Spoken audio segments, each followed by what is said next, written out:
السلام علیکم ورحمۃ اللہ وبرکاتہ۔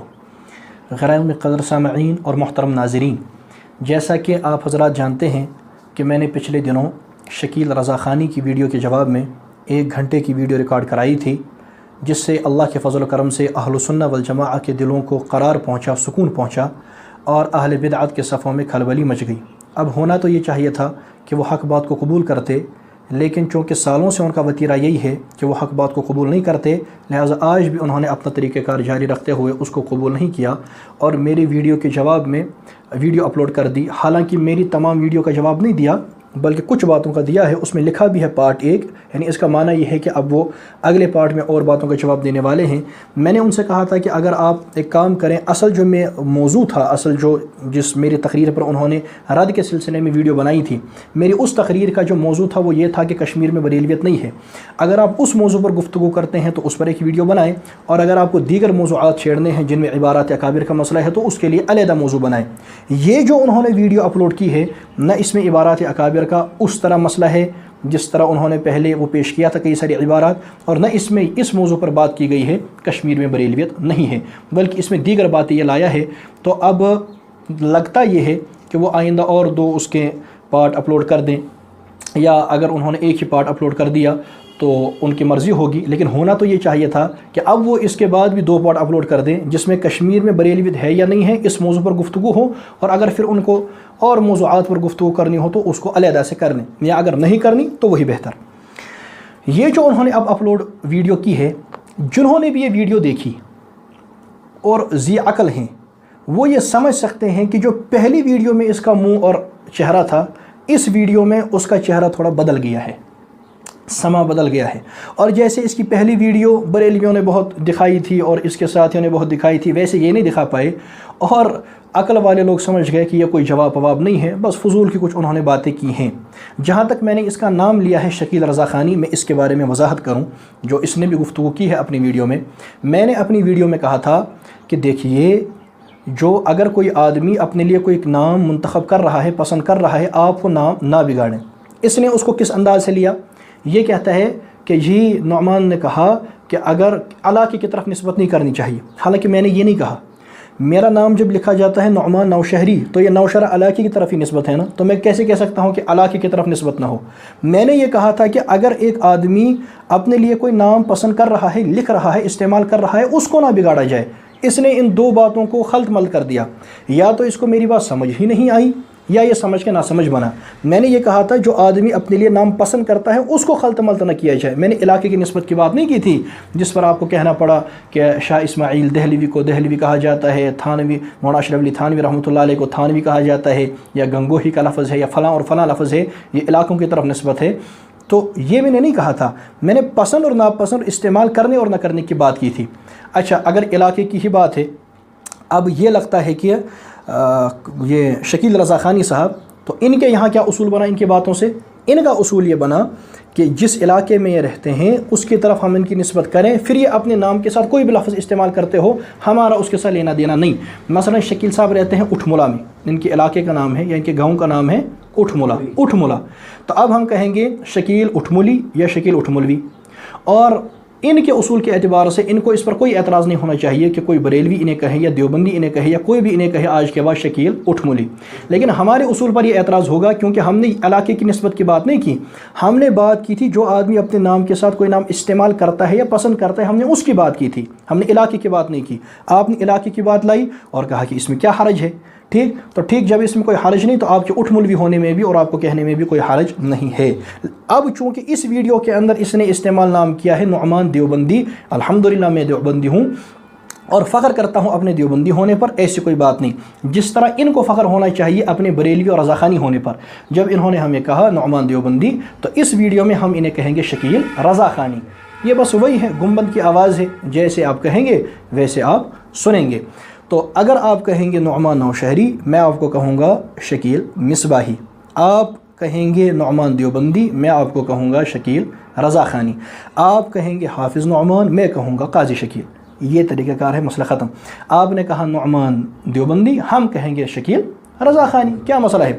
باقی جو آپ نے میری ویڈیو کلپ دکھائی ہے نا، وہ آدھی دکھائی، احمد رضا خان صاحب کی، کہ میں نے انہیں کہا تھا آل قارون اور باسوری ہم کہہ سکتے ہیں. میں نے اس سے پہلے یہ بھی کہا تھا کہ ہم آپ کے نام کو آپ کے علاقے کی طرف نسبت کر کے وہ ایسے پکاریں گے، وہ اس نے نہیں دکھائی، پتہ نہیں کیوں دکھائی. تو بہرحال چھوڑ دیجئے، یہ میں نے نام کے بارے میں بات عرض کر دی. اس کے بعد بات یہ سمجھنے کی ہے بزرگوں، اس وقت جو بحث شروع ہوئی، یہ بحث میں نے شروع نہیں کی. یہ کہتا ہے شروعات انہوں نے کی ہے. ہم نے شروعات نہیں کی، شروعات تم نے کی ہے، یعنی تمہارے لوگوں نے کی ہے، تمہارے مکتب فکر نے کی ہے. بات یہاں سے اٹھی، میں نے جس کی پہلے بھی وضاحت کی اپنی پہلی ویڈیو میں، میں نے ویڈیو ریکارڈ کی تھی مرزا علی کے جواب میں. اس کے لیے اس میں نے لفظ استعمال کیا تھا کہ جو صحابہ کو کافر کہے وہ کافر ہے، اور یہ وہ مسئلہ ہے جو آپ بھی مانتے ہیں ہم بھی مانتے ہیں. اس کے خلاف تمہارے بریلوی لونڈوں نے، تمہارے رضاخانی لونڈوں نے ویڈیو بنائی، اس پر جھگڑا شروع ہوا. پھر ہمارے سہیل صاحب آگے سے اٹھے، چلتے چلتے میری ایک پرانی تقریر اٹھا کر کے کاٹ دی گئی. حالانکہ میں نے نئے طور پر بھی کوئی جواب ریکارڈ نہیں کرایا، بلکہ ایک پرانی تقریر ہی میرے کاٹ کر کے سوشل میڈیا پر ڈال دی گئی. تو شروعات تم لوگوں نے کی جنہوں نے میرے خلاف ویڈیو بنائی. کیوں بنائی؟ بتائیے کیوں بنائی میرے خلاف ویڈیو؟ میں تو بات مرزا علی کے خلاف کر رہا تھا، میں تو، اور وہ مسئلہ میں نے بیان کیا تھا جو خود آپ مانتے ہیں. پھر بھی آپ کے لونڈوں نے میرے خلاف ویڈیو بنائی. تو شروعات آپ نے کی، شروعات ہم نے نہیں کی. پھر بھی چور مچائے شور کہ جو شروعات انہوں نے کی. میں نے شروعات نہیں کی، آپ نے شروعات کی، آپ کے رضاخانیوں نے شروعات کی ہے، اور یہ سارے لوگ جانتے ہیں. میں نے اس بارے میں بھی وضاحت کی تھی کہ جو میری وہ تقریر ہے پرانی، وہاں بھی آپ کے لوگ گئے تھے، وہاں شوشہ چھوڑا تھا، وہاں کتاب تقسیم کی تھی جس میں گندی اور پتہ نہیں غلیظ باتیں لکھی تھیں. اس پر ہمیں مجبوراً وہاں تقریر کرنی پڑی. فساد آپ کا کام ہے، فتنہ یعنی واریت آپ کا کام ہے، یہ ساری مصیبت کے کام، یہ سارا آپ کا مسئلہ ہے. شکیل رضا خانی صاحب یہ ہمارا کام نہیں ہے. ٹھیک. اب اس کے بعد اس نے ایک ارواح ثلاثہ پیش کی ہے. ارواح ثلاثہ، ہائے ہائے، کہتے ہیں میرے پاس ڈگریاں ہیں، میں نے وہاں سے اور یہاں سے پڑھا ہے. شکیل صاحب آپ نے یہ جو ارواح ثلاثہ پیش کی ہے نا، مجھے یہ بتائیے کہ ارواح ثلاثہ کس نے لکھی ہے؟ کہتا ہے ان کے اشرف علی تھانوی نے لکھی ہے رحمۃ اللہ علیہ. آپ کو اردو پڑھنی نہیں آتی؟ اردو آتی ہے نا، تو وہ کتاب ذرا کھول لو، ابتدا میں پڑھ لو. اس کو کتاب سے کیا غرض؟ پتہ نہیں اس نے کسی کتاب سے حوالہ پڑھ لیا ہے، ڈائریکٹ وہ صفحہ کھول لیا، نہ آگے کی پتہ نہ پیچھے کی پتہ، سیاق و سباق کچھ نہیں پتہ. کتاب کس کی ہے، کہاں کی ہے، کس نے لکھی ہے اور کیا ہے، کچھ اس کو پتہ نہیں. یہ صاحب کہتے ہیں ارواح ثلاثہ مولانا اشرف علی تھانوی رحمۃ اللہ علیہ نے لکھی ہے. یہ آپ کا علمی مقام ہے اور یہ آپ کی تحقیق ہے. ارواح ثلاثہ مولانا اشرف علی تھانوی رحمۃ اللہ تعالیٰ علیہ نے نہیں لکھی، بلکہ ارواح ثلاثہ 3 رسائل کا مجموعہ ہے. ایک ہے امیر الروایات، وہ امیر شاہ خان رحمۃ اللہ تعالیٰ علیہ نے جمع کیا ہے، اور دوسرا ہے روایات الطیب، وہ قاری محمد طیب رحمہ اللہ تعالیٰ کا جمع کردہ ہے. اور ایک ہے اشرف التنبیہ، وہ بھی مولانا اشرف علی تھانوی رحمۃ اللہ تعالیٰ علیہ کے ملفوظات میں سے خاندان ولی اللہ کی حکایات کو جمع کیا گیا ہے، وہ بھی کسی اور شخص نے کر دیا. بعد میں مولانا ظہور الحسن رحمۃ اللہ تعالیٰ علیہ نے ان رسائل کو جمع کر دیا، اور حضرت تھانوی رحمۃ اللہ تعالیٰ علیہ کے تجویز پر اس کا نام ارواح ثلاثہ رکھا گیا. لکھی ہے حضرت تھانوی رحمہ اللہ تعالیٰ نے، ساری نہیں ہے. اور جو حکایت آپ نے بیان کی شاہ اسماعیل شہید رحمۃ اللہ تعالیٰ علیہ کی، وہ امیر شاہ خان نے ذکر کی ہیں، وہ انہوں نے نقل کی ہے، وہ حضرت تھانوی رحمۃ اللہ تعالیٰ علیہ نے نقل نہیں کی ہے. تو بھائی پہلے کتاب دیکھ تو لیتے، پہلے سمجھ تو لیتے، لکھ کون رہا ہے، کیا کہہ کون رہا ہے. بہرحال آپ کو اس سے کیا، تو ایک کتھا پکیں. اچھا، اس کے بعد اس میں شاہ اسماعیل شہید رحمۃ اللہ تعالیٰ علیہ کا ایک واقعہ بیان کیا، اور کہا کہ شاہ اسماعیل دیوبندی مولوی، کیا کہتا ہے؟ شاہ اسماعیل شہید رحمۃ اللہ علیہ دیوبندی مولوی. حالانکہ جب شاہ اسماعیل شہید رحمۃ اللہ علیہ نے تقویت الایمان لکھی، اس وقت ابھی دارالعلوم دیوبند کی بنیاد بھی نہیں پڑی تھی. ہر جو بھی تھوڑا بہت پڑھا لکھا ہو، جس نے بھی تھوڑی بہت کتابیں پڑھی ہوں اس سلسلے میں، اس کو یہ بات پتہ ہے. اب ہم شکیل رضا خانی سے پوچھتے ہیں کہ شکیل صاحب بتائیے، آپ نے جو شاہ اسماعیل رحمۃ اللہ علیہ کو دیوبندی مولوی کہا، کس اعتبار سے کہا؟ کیا آپ نے اس کو اس اعتبار سے کہا کہ وہ دارالعلوم دیوبند کے بانیان میں سے ہیں، یا دارالعلوم دیوبند کے اساتذہ میں سے ہیں، یا دارالعلوم دیوبند کے طلباء میں سے ہیں، یا دارالعلوم دیوبند کے زمانے میں، اس زمانے میں جو دیگر علماء ان کے ہم مشرب اور ہمارے اکابر کے ہم مسلک تھے ان میں سے ہیں؟ اگر اس معنی میں آپ نے دیوبندی لفظ استعمال کیا ہے تو یہ سب جھوٹ ہے، کیونکہ اس زمانے میں تو حضرت شاہ اسماعیل رحمۃ اللہ علیہ تھے ہی نہیں، وہ تو پہلے ہی شہید ہو گئے تھے. اچھا، میرے پاس ایک کشمیری ان کے رضا خانی خطیب کی تقریر ہے، وہ کہتا ہے شاہ اسماعیل رحمۃ اللہ علیہ کے بارے میں، کہتا ہے یہ اسے کہتے ہیں شہید سماریو سکو، یہ اسے کہتے ہیں شہید اور سماریو سکو. یعنی جو سکھوں کے ہاتھ سے شہید ہو وہ شہید نہیں ہوتا؟ یہ آپ کا عجب مسئلہ. میرے پاس تقریر موجود ہے، آپ مطالبہ کیجیے گا، میں انشاءاللہ آئندہ دکھا دوں گا. حضرت شاہ اسماعیل شہید رحمۃ اللہ تعالیٰ علیہ ساری زندگی تمہاری طرح حلوے بٹورتے نہیں رہے اور ختموں پر زندہ نہیں رہے. انہوں نے انگریزوں سے وہ ان کے خلاف لڑے، جنگ لڑی اور سکھوں کے خلاف لڑے. سید احمد شہید رحمۃ اللہ تعالیٰ علیہ کے قافلے میں شامل تھے، بعد میں اللہ کے دین کی سرفرازی سربلندی کے لیے لڑتے ہوئے شہید ہو گئے. اللہ تعالیٰ ان کی شہادت قبول فرمائے، درجات بلند فرمائے. تو آپ نے یہ جو دیوبندی لفظ استعمال ان کے لیے کیا، دیوبندی مولوی قسم، اگر ان معنی میں کیا تو جھوٹ. اگر آپ نے اس معنی میں کیا کہ دارالعلوم دیوبند سے پہلے بھی وہ انہی نظریات پر تھے جن پر دارالعلوم دیوبند کے اکابر بانیان اور وہاں کے علماء وہاں کے طلباء تھے، تو اس معنی میں تو 12 صدیوں میں 14 صدیوں کے تمام اہل سنت دیوبندی ہو جاتے ہیں الحمدللہ. یعنی اگر دارالعلوم دیوبند سے پہلے کے ایک عالم ہیں اور ان کے نظریات کے ایک ہونے کی وجہ سے، ایک جیسے ہونے کی وجہ سے آپ نے انہیں کہا دیوبندی مولوی، پھر تو یہ وہی نظریات ہیں جو 14 صدیوں سے اہل سنت والجماعہ کے ہیں. اس معنی میں تمام اہل سنت والجماعہ 14 صدیوں میں دیوبندی ہو جاتے ہیں الحمدللہ. آپ اس کی وضاحت کیجئے گا کس معنی میں بیان کیا ہے. چلیے گا آگے. آپ فن مناظرہ سے واقف نہیں ہیں، آپ اس فن کے آدمی تھے ہی نہیں. آج کشیر پٹھ ونا زہر باد زان سنے، آپ فن کے آدمی ہیں ہی نہیں. پہلے سوچا کریں، سمجھا کریں، اس کے بعد بات کیا کریں. آپ کو بات ہی کرنی نہیں آتی. اچھا، تو شروعات انہوں نے کی اور پھر ارواح ثلاثہ کے بارے میں ایک واقعہ بیان کیا. ارواح ثلاثہ میں جس کو اس نے غلط طور پر حضرت تھانوی کی کتاب کہا اور اس کے بعد جو ہے کہا شاہ اسماعیل دیوبندی مولوی. اب آئیے واقعے کی طرف. میں آپ کو واقعہ سناتا ہوں اور اس کے بعد آپ سمجھ سکتے ہیں کہ اس نے کیا کیا ہے. اس نے اس میں کہا کہ جی اس میں لکھا ہے، میں واقعہ ہی پڑھ دیتا ہوں. حکایت نمبر 59 ہے. یہ خان صاحب نے فرمایا، یہ امیر شاہ خان بیان کرتا ہے رحمۃ اللہ علیہ، یہ حضرت تھانوی رحمہ اللہ تعالیٰ کی نقل کردہ نہیں ہے. تو خان صاحب نے فرمایا کہ مولوی اسماعیل صاحب نے تقویت الایمان اول عربی میں لکھی تھی، چنانچہ اس کا ایک نسخہ میرے پاس اور ایک نسخہ مولانا گنگوہی کے پاس اور ایک نسخہ مولوی نصر اللہ خان کے کتب خانے میں بھی تھا. اس کے بعد مولانا نے اس کو اردو میں لکھا اور لکھنے کے بعد اپنے خاص لوگوں کو جمع کیا، جن میں سعید صاحب، مولوی عبدالحی صاحب، شاہ اسحاق صاحب، مولانا یعقوب صاحب، مولوی فرید الدین صاحب مراد آبادی اور مومن خان عبداللہ خان علوی، استاذ امام بخش صہبائی اور مولانا مملوک علی صاحب بھی تھے. اور ان کے سامنے تقویت الایمان پیش کی اور فرمایا کہ میں نے یہ کتاب لکھی ہے اور میں جانتا ہوں کہ اس میں بعض جگہ ذرا تیز الفاظ بھی آ گئے ہیں اور بعض جگہ تشدد بھی ہو گیا ہے. مثلا ان امور کو جو شرک خفی تھے جلی لکھ دیا گیا ہے. ان وجوہ سے مجھے اندیشہ ہے کہ اس کے اشاعت سے شورش ضرور ہوگی. اگر میں یہاں رہتا تو ان مضامین کو 8-10 برس بتدریج بیان کرتا، لیکن اس وقت میرا ارادہ حج کا ہے اور وہاں سے واپسی کے بعد عزمی جہاد ہے، اس لیے میں اس کام سے معذور ہو گیا اور میں دیکھتا ہوں کہ دوسرا اس بار کو اٹھائے گا نہیں. اس لیے میں نے یہ کتاب لکھ دی. گو اس سے شورش ہوگی مگر توقع ہے کہ لڑ بڑھ کر خود ٹھیک ہو جائیں گے. یہاں تک بیان کیا گیا. اب دیکھیے آگے کیا لکھا ہے. آگے ہے شاہ اسماعیل فرماتے ہیں، یہ میرا خیال ہے اگر آپ حضرات کی رائے اشاعت کی ہو تو اشاعت کیجئے ورنہ اسے چاک کر دیا جائے. اگر آپ حضرات کی رائے اشاعت کی ہو تو اشاعت کی جاوے ورنہ اسے چاک کر دیا جائے. ٹھیک.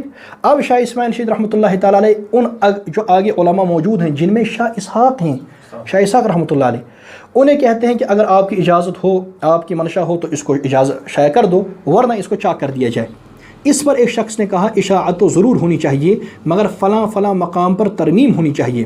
اس پر مولوی عبدالحی، شاہ اسحاق صاحب، عبداللہ خان علوی اور مومن خان نے مخالفت کی اور کہا کہ ترمیم کی ضرورت نہیں. اس پر آپس میں گفتگو ہوئی اور گفتگو کے بعد بالاتفاق یہ طے پایا کہ ترمیم کی ضرورت نہیں ہے اور اسی طرح شائع ہونی چاہیے. چنانچہ اسی طرح اس کی اشاعت ہو گئی. یہ اس کے بعد بھی کچھ لکھا ہے، یعنی آگے یہ واقعہ اور بھی لکھا ہے کہ مولانا رحمۃ اللہ علیہ پھر حج کو تشریف لے گئے وغیرہ وغیرہ. اب اس میں کیا ہے، اس نے ثابت کرنا چاہا کہ شاہ اسماعیل رحمۃ اللہ تعالیٰ علیہ نے اپنی کتاب سے شورش برپا کی اور وہ یہ سمجھتے تھے کہ اس سے شورش اور اختلاف پیدا ہوگا. پہلی بات میں اس پر عرض کروں، خود اس میں قرینہ موجود ہے کہ شاہ اسماعیل رحمۃ اللہ تعالیٰ علیہ شورش نہیں چاہتے تھے، کیونکہ جو آدمی شورش چاہتا ہو وہ یہ کبھی نہیں کہے گا کہ اگر آپ کی مرضی ہو تو شائع کر دیں. جب اس کو شورش برپا کرنی ہے پھر وہ کسی کی پرواہ نہیں کرے گا، پھر وہ چلتا رہے گا، جو اس کو کرنا ہے وہ کرتا رہے گا. لیکن جب آدمی دوسرے کو کہہ رہا ہے کہ اگر آپ چاہیں تو کریں ورنہ اس کی اشاعت روک دیں، ورنہ اس کی اشاعت نہ کریں، تو تھوڑے یہ ہو سکتا ہے کہ وہ شورش چاہتا ہے. وہ تو ان کے سامنے مسئلہ ڈال رہا ہے اور ان کو اختیار دے رہا ہے. ایک بات. دوسری بات، کچھ واضح قرینے موجود ہیں کہ یہ واقعہ صحیح طور پر نقل نہیں ہوا ہے. کیوں نقل نہیں ہوا ہے، اس کا قرینہ کیا ہے میں بتاتا ہوں. پہلی بات اس میں لکھی ہے، ایک بات اس میں یہ لکھی ہے کہ شاہ اسماعیل رحمۃ اللہ تعالیٰ علیہ نے شاہ اسحاق کے سامنے کہا کہ اگر میں یہاں رہتا تو 8 سال تک بتدریج اس کو بیان کرتا، واضح کرتا۔ جس آدمی نے بھی شاہ اسماعیل رحمۃ اللہ تعالیٰ علیہ کی سیرت پڑھی ہو یا خاندان ولی اللہ کا مطالعہ کیا ہو، آپ اس کے سامنے یہ بات رکھیں اور پھر اس سے کہیں کہ شاہ اسماعیل شاہ اسحاق کے سامنے کہہ رہا ہے کہ میں جو ہے اس کو بیان کرتا یہاں، یعنی اس کے سامنے اپنا علم دکھا رہا ہے۔ کیا یہ ممکن ہے کہ شاہ اسماعیل رحمۃ اللہ علیہ شاہ اسحاق کے سامنے ایسا بیان کرتے کہ میں اس کو 8 سال بیان کروں گا اور یہ کروں گا وہ کروں گا؟ ایک تو یہ، دوسرا یہ اس میں لکھا ہے شاہ اسماعیل رحمۃ اللہ تعالیٰ فرماتے ابھی میرے حج کا ارادہ ہے اور اس کے بعد جہاد کرنا ہے۔ ایسی واضح باتیں وہی کر سکتا ہے کہ جو خود امیر ہو، جس کے اختیار میں سب کچھ ہو۔ حالانکہ شاہ اسماعیل رحمۃ اللہ تعالیٰ علیہ امیر تھے ہی نہیں۔ امیر کون ہے بھائی؟ سید احمد شہید رحمۃ اللہ علیہ۔ جس نے بھی تاریخ کا تھوڑا سا مطالعہ کیا ہو اس کو معلوم ہے اصل امیر تھے سید احمد شہید رحمۃ اللہ علیہ، اور شاہ اسماعیل شہید رحمۃ اللہ تعالیٰ علیہ ان کے دست راست تھے اور ان کے ایک سپہ سالار تھے اور ان کے وفادار تھے، ان کے مرید تھے، اور ان کے سامنے بالکل اپنے آپ کو ہیج کر دیا تھا۔ تو بغیر سید احمد شہید رحمۃ اللہ تعالیٰ علیہ کے حکم اور ان کی اجازت کے شاہ اسماعیل شہید خود فرمائے کہ اب میں حج کو جا رہا ہوں، واپس آ کر میں جہاد کو چلا جاؤں گا، ایسا نہیں ہو سکتا۔ تیسری بات اس میں لکھا ہے کہ اس کتاب تقویۃ الایمان میں شرک خفی کو شرک جلی لکھا گیا ہے، بتایا گیا ہے۔ یہ بات بھی غلط ہے۔ میں شکیل صاحب سے کہتا ہوں کہ آج تو آپ کے پاس تقویۃ الایمان موجود ہے نا، بتائیے، نشاندہی کر دیجیے اگلی ویڈیو میں کہ تقویۃ الایمان میں شرک جلی کو، شرک خفی کو شرک جلی کہاں پر لکھا گیا ہے، ہم بھی دیکھیں گے۔ تقویۃ الایمان میں کہیں پر بھی شرک خفی کو شرک جلی نہیں کہا گیا، تو یہ جو یہاں بات ہے یہ بات بھی غلط ہے۔ پھر اگلی بات، یہ کتاب رکھی گئی شاہ اسحاق کے سامنے اور شاہ اسحاق فرما رہے ہیں کہ اس میں ترمیم کی کوئی ضرورت نہیں، ویسے ہی شائع کر دو۔ یعنی جس کتاب میں شرک خفی کو شرک جلی قرار دے دیا گیا، یہ تو بڑا خطرناک مسئلہ ہے، یہ کوئی چھوٹا مسئلہ نہیں ہوتا کہ آپ شرک خفی کو شرک جلی قرار دیں۔ اور پھر شاہ اسحاق رحمۃ اللہ تعالیٰ علیہ وہ اس پر رضامند رہیں۔ چلیے شاہ اسماعیل رحمہ اللہ تعالیٰ کا تو آپ نے کہہ دیا، شاہ اسحاق اس پر رضامند ہیں، تو اس کا معنی شاہ اسحاق بھی معاذ اللہ پھر ویسے ہی تھے۔ تو یہ 4 واضح قرینے ہیں کہ شاہ اسحاق کے سامنے شاہ اسماعیل کا کہنا کہ میں ایسا کروں گا، بغیر سید احمد شہید کی اجازت یا حکم کے خود کہنا کہ حج کو جاؤں گا اور جہاد کروں گا، یہ کروں گا۔ پھر یہ کہ شرک خفی کو جلی بنا دیا گیا، حالانکہ اس کتاب میں ایسا کچھ نہیں۔ پھر چوتھا کہ شاہ اسحاق کا ایسی چیز پر رضامند رہنا۔ یہ 4 واضح قرینے ہیں کہ اس حکایت کو بیان کرنے میں غلطی ہو گئی ہے اور یہ ٹھیک طریقے سے بیان نہیں ہوا ہے۔ ویسے بھی بریلویوں کے یہاں، رضا خانیوں کے یہاں بزرگوں کے ملفوظات کا اعتبار نہیں ہوتا۔ شکیل صاحب اپنی کتابوں کا مطالعہ کریں، تھوڑا سا پڑھا کریں اور دیکھا کریں۔ جو کتاب آپ کے سامنے ہے آپ کو تو وہ بھی نہیں آتی ہے کس نے لکھی ہے، تو جو ہے ہی نہیں وہ کیسے پڑھو گے اور وہ تمہیں سمجھ کیسے آئے گی؟ اب مجھ سے سن لو، الحمدللہ میری اپنی کتابوں کا بھی مطالعہ ہے اور آپ کے مکتب فکر کی کتابوں کا بھی آپ سے زیادہ ہی مطالعہ ہے الحمدللہ، جتنا ہمیں آپ کی ویڈیو سے لگا کہ آپ کتنا جانتے ہیں۔ اچھا، اس میں یہ ہے، اب آپ کی کتب کے کچھ حوالہ جات دیتا ہوں، سنیے گا۔ بریلویوں کی کتاب ہے عبارات اکابر کا تحقیقی و تنقیدی جائزہ، حصہ اول، صفحہ نمبر 391، غلام نصیر الدین سیالوی۔ وہ لکھتے ہیں بزرگوں کے ملفوظات میں کچھ باتیں ان سے غلط منسوب ہو جاتی ہیں، مسئلہ ختم۔ دوسرا حوالہ لے، ان کے ایک اور آدمی ہیں ابو کلیم محمد صدیق فانی، تو اور کتاب کا نام ہے آئین اہل سنت، صفحہ نمبر 183۔ اس میں لکھا ہے ملفوظات میں صاحب ملفوظ کی عبارت بعینہا منقول نہیں ہوتی بلکہ یہ روایت بالمعنی ہوتی ہے اور سامع سے غلطی ہو جانا ممکن ہے، جیسا کہ اہل علم پر یہ بات مخفی نہیں، اہل علم پر یہ بات مخفی نہیں کہ ملفوظات میں کبھی کبھی گڑبڑ بھی ہو جاتی ہے اور سامع سے سننے میں غلطی ہو جاتی ہے، تو خود تیری کتاب کہہ رہی ہے۔ تیسرا حوالہ لے، ان کی ایک کتاب ہے روداد مناظرہ گستاخ کون، وہ جو طالب الرحمن اور حنیف قریشی کے درمیان ہوا تھا، اس کے روداد پھر انہوں نے شائع کی۔ اس میں لکھا ہے، اس کے حاشیے بھی لکھا ہے صفحہ نمبر 530 پر، ملفوظات کے ذریعے صاحب ملفوظ پر طعن نہیں کیا جا سکتا۔ یہ بھی تو واقعات ہی بیان کیے گئے ہیں نا۔ ملفوظات کے ذریعے صاحب ملفوظ پر طعن نہیں کیا جا سکتا کیونکہ اکثر صوفیہ سے منسوب ملفوظات میں رطب و یابس کی بھرمار ہے اور ان کی کوئی تاریخی و یقینی حیثیت بھی نہیں۔ پھر اسی کتاب کے صفحہ 531 پہ لکھا ہے کہ ان منصوبات و ملفوظات جبکہ ان کی تاریخی و حقیقی حیثیت بھی مسلم نہیں کی بنا پر اولیاء اللہ پر کوئی طعن نہیں کیا جا سکتا۔ 4 حوالہ میں نے پیش کر دیا ہے کہ آپ کے یہاں منصوبات اور ملفوظات کا اعتبار نہیں ہوتا، اور اور اب نہیں کہتا ہے یہ بڑے بڑوں کے حوالوں کا انکار کر سکتے ہیں، اشرف علی تھانوی کے حوالے کا انکار نہیں کر سکتے ہیں۔ ارے اللہ کے بندے پڑھ، یہ مولانا اشرف علی تھانوی رحمۃ اللہ علیہ نے بیان نہیں کیا، امیر شاہ خان نے بیان کیا ہے۔ اور وہ بھی ملفوظ ہے، اس میں میں نے واضح قرینہ بتا دی ہیں اور صاحب میں آپ کے حوالے پیش کر دیے ہیں کہ ملفوظات میں کچھ کبھی غلطی بھی ہو جاتی ہے، لہٰذا آپ کا یہ حوالہ پیش کر کے شورش برپا کرنا یہ آپ کو کوئی فائدہ نہیں دیتا۔ میں آپ کو بتاتا ہوں کہ شورش کنہوں نے پیدا کی اور فساد کنہوں نے پیدا کیا۔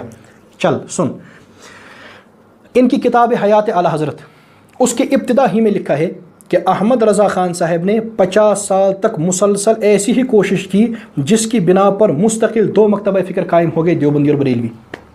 ابتدا ہی میں لکھا ہے ایک حوالہ، یعنی احمد رضا خان صاحب کی ناپاک کوششوں کی وجہ سے یہ مکتبہ فکر قائم ہو گئے اور اختلاف کھڑا ہو گیا اور جھگڑے شروع ہو گئے۔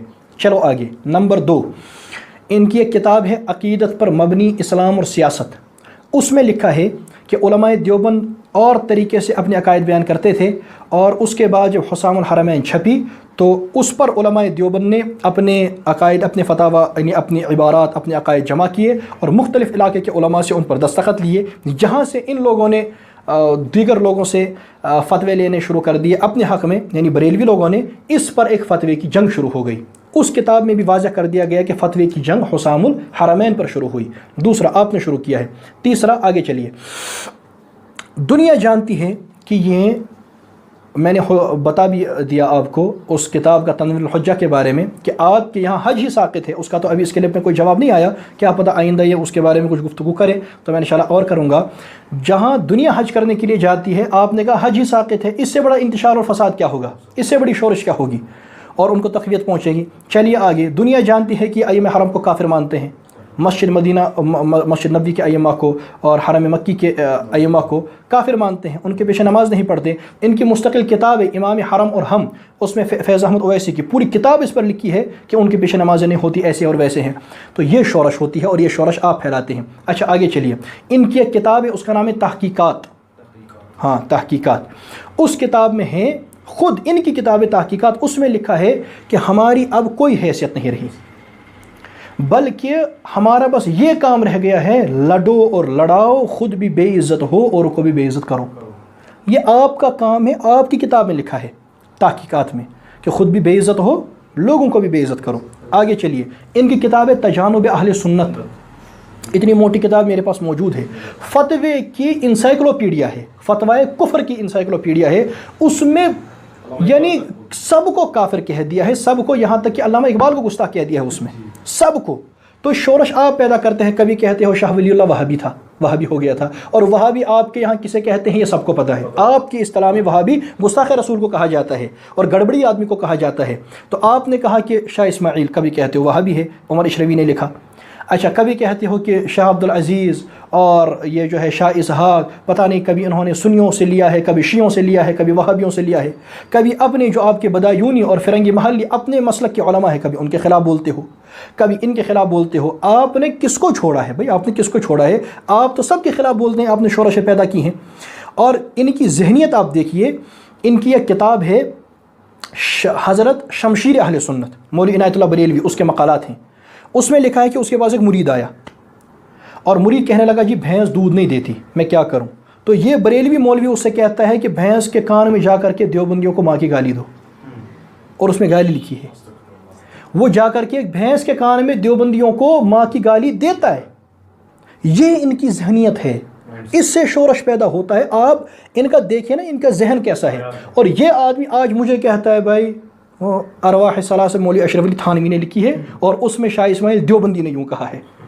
بھائی کیا باتیں آپ کرتے ہو؟ آپ نے ساری زندگی لڑو اور لڑاؤ کے اصول پر کام کیا ہے، آپ نے ساری زندگی فتوی کفر کی مشین گن بن کر کے آپ کے بڑے رہے ہیں۔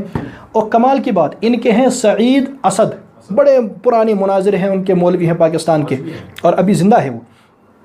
اس کی آڈیو کلپ میرے پاس موجود ہے، آئندہ کہنا کہ ایسا نہیں ہے، میں لگا دوں گا انشاءاللہ۔ اس کی آڈیو کلپ میرے پاس موجود ہے، وہ کہتا ہے جی یہاں تو سارے بے سمجھے سوچے فتوے کی مشین گن بنے ہوئے ہیں، اعلیٰ حضرت بنے ہوئے ہیں۔ یہ اس کے الفاظ ہیں، بے سوچے سمجھے فتوے کفر کی مشین گن بنے ہوئے ہیں، اعلیٰ حضرت بنے ہوئے ہیں۔ اس کا کیا مطلب؟ اس کا مطلب احمد رضا خان صاحب بغیر سوچے سمجھے فتوے کفر کی مشین گن بنے ہوئے تھے۔ جب احمد رضا خان صاحب بھی ویسے تھے تو نیچے تو ویسے ہی پروڈکٹ نکلے گا نا، ویسا ہی مال نکلے گا۔ تو یہ آپ کا طریقہ کار ہے۔ آپ نے کن کن کو گالیاں نہیں دی۔ ان کے ایک ہے علاؤ الدین صدیقی، اس کی ویڈیو پر موجود ہے یوٹیوب پر، وہ پہلے غالباً نور ٹی وی پر بھی آیا کرتے تھے، تو اس کی ویڈیو موجود ہے۔ وہ کہتا ہے مجھ سے ایک آدمی نے پوچھا کہ جی مجھے طواف کی دعائیں نہیں آتی، سادہ سا آدمی کہتا ہے مجھے طواف کی دعائیں نہیں آتی، تو اب میں کیا کروں؟ تو علاؤ الدین صدیقی کہتا ہے میں نے ان سے کہا وہابیوں کو گالیاں دو، طواف میں جو گالیاں دلوائیں، طواف میں خانہ کعبہ کے طواف میں گالیاں دلوائیں۔ اچھا وہ آدمی بھی وہاں سے مولوی نہیں تھا، سیدھا سادہ آدمی تھا، ان پڑھ تھا، لیکن وہ بات تو اس کو سمجھ آ گئی مجھے کیا کہہ رہا ہے گالیاں۔ کہا حضرت گالیاں دوں؟ وہ خود اپنی ویڈیو میں کہتا ہے گالیاں دوں تو گناہ نہیں ہوگا؟ تو علاؤ الدین صدیقی کہتا ہے کہاں، وہ بریلوی تھا نا، کہاں سے گناہ ہوتا اسے، وہ تو عادت ہے اسے گالیوں کی۔ کہتا ہے گناہ نہیں، پچھلے بھی معاف ہو جائیں گے، طواف میں لوگوں کو گالیاں دینے سے پچھلے بھی معاف ہو جائیں گے۔ اچھا یہاں کشمیر میں آپ دیکھیے، کہتا ہے یہاں یہی فساد کا کام نعمان کرتا ہے۔ بھائی فساد کا کام تم کرتے ہو، جو آپ نے رسالہ بہت پہلے شائع کیا تھا آپ کے مکتب فکر نے، حق کی پہچان کے نام سے، میرے پاس موجود ہے، میں آپ کو بتاتا ہوں جو غلاظت اس رسالے میں آپ لوگوں نے لکھی تھی حق کی پہچان میں، ویسا خطرناک اور ویسا زہریلا رسالہ کس مکتب فکر نے لکھا ہے کشمیر میں؟ بتاؤ آپ نے کس کو چھوڑا اس رسالے میں؟ سب کے خلاف لکھا، سب کے خلاف لکھا، ویسا خطرناک۔ اور اس زمانے میں تم لوگوں نے شائع کیا جب میں بے حیثیت خطیب ابھی لوگوں میں متعارف بھی نہیں تھا، میرا ابھی کوئی تعارف بھی نہیں تھا لوگوں میں بے حیثیت خطیب، تب آپ لوگوں نے وہ رسالہ شائع کیا ہے، اور جس میں آپ نے وہ ساری غلاظت لکھی ہے، سب کے خلاف لکھا ہے، پوری وادی کے خلاف لکھا ہے، اور یہ مجھ سے آج کہتا ہے کہ اس نے فتنہ پیدا کیا۔ اچھا ان کی اب ذہنیت دیکھیے، جب ان کی ویڈیو آتی ہے نا ہمارے خلاف، ان کے لونڈے جو بناتے ہیں، اس کے ابتدا میں جو سٹارٹنگ ہوتی ہے اس پہ دیکھیں، وہ پتہ ہے سٹارٹنگ میں بریلوی کیا دکھاتے ہیں؟ آپ نے دیکھی ہوگی، بہت سارے لوگوں نے دیکھی ہوگی، اور یہ جو بعد میں سنیں گے ان کو بھی یاد آ جائے گا۔ اس پر ایک سکیلیٹن بنا ہوا ہوتا ہے، اوپر لال رومال ہوتی ہے، اس کے بعد یہ ایک تلوار لاتے ہیں یا چھری بڑی سے لاتے ہیں، اور اس کے بعد دکھاتے ہیں کہ بیچ میں سے اس کو کاٹتے ہوئے، اور یہاں سے ترانہ چل رہا ہوتا ہے کہ کاٹ دیں گے پھینک کر آدھا ادھر آدھا ادھر۔ یہ اپنے مخالفین کے خلاف یہ ویڈیو بناتے ہیں، دیوبندیوں کے خلاف بنائیں گے یا غیر مقلد کے خلاف بنائیں گے، کس کے خلاف؟ یہ ابتدا میں اسے دکھاتے ہیں کہ بھائی کاٹ دیں گے پھینک کر آدھا ادھر آدھا ادھر۔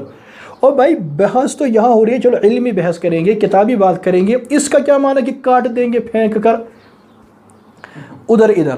یہ ان کی ذہنیت ہے۔ اچھا بہت پہلے ایک کتاب چھپی تھی مفتی حسن علی رضوی کی، بریلوی کی، اس نے حسام الحرمین کے تائید میں کتاب لکھی تھی، اس کے ٹائٹل پیج پر اس نے تلوار دکھائی تھی اور خون ٹپکتا ہوا دکھایا تھا۔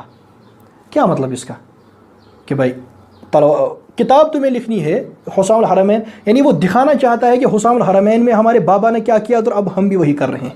شورش آپ لوگ پیدا کرتے ہیں، فساد آپ لوگ مچاتے ہیں، فتنہ آپ لوگ مچاتے ہیں، ساری دنیا کو کافر آپ لوگ کہہ رہے ہیں، آپ نے چھوڑا کس کو ہے؟ آپ انکار کر دیں، میں آئندہ ویڈیو میں تجانب اہل سنت سامنے پکڑوں گا اور پھر تفصیل سے کہوں گا تم نے کس کس کو کافر کہا ہے، یا یہاں بچے گا کون؟